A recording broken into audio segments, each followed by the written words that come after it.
So again, what I'm going to read is the actual definition. Alright, happiness, current experience or feeling of pleasure and joy, or a general sense of emotion as a whole. Right? So overflowing. Ngayon, in your own words, you can define happiness. Alright? We'd like to hear from you. How do you define happiness?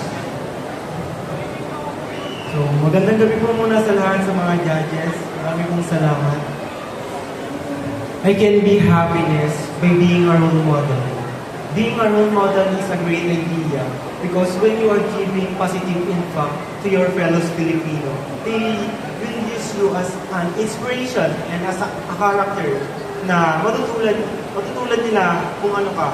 So, to the help of this organization, I can freely and effectively inspire and motivate individuals. That's why I'm ready to become your next Mr. Generation is 2025. Wow! Okay, to you, what is values? Good afternoon, Santa Lucia. For me, the definition of values is getting invaluable values or you've learned throughout your journey. You know, guys, this is my second time around joining Generation Is, and I come back stronger because Generation is a door for open opportunity. You can gain a lot of values, knowledge, and your attitude will grow, and also your character. And I remember what Mama Rene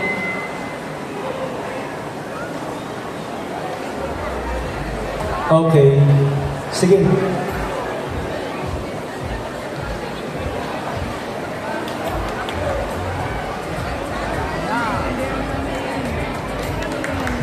Maraming salamat. Thank you.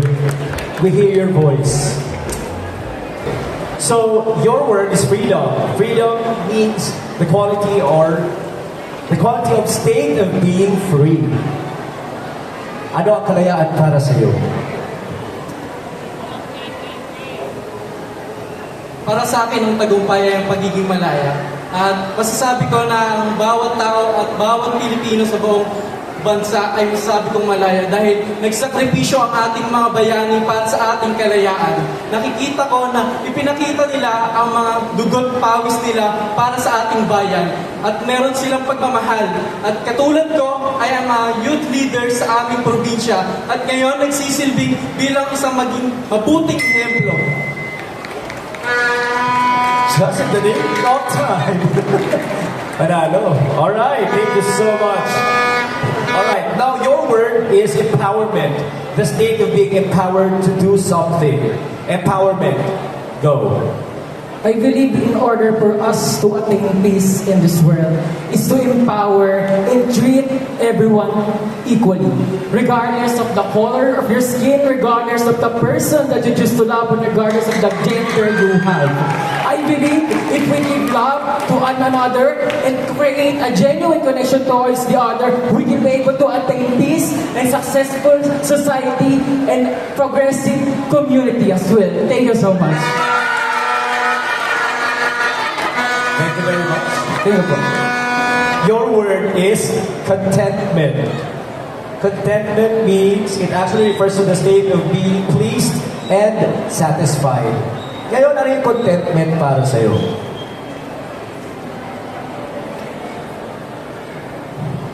Contentment for me is yung mga binibigay na magulang ko. Contentment, satisfaction. Yun yung parang pag wala ka sa sarili mo, parang kayo tulungan nila. Like example, yun nga, wala ka sa pag-iisip mo. You feel depressed. Sila yung tao tutulong sa'yo. Yeah. So,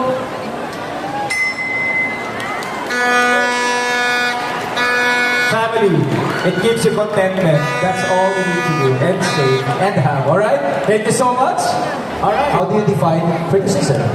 Magandang gabi po sa ating lahat. Para po sa akin, ang criticism ay isang bagay na may mabuti at masamang pagtingin.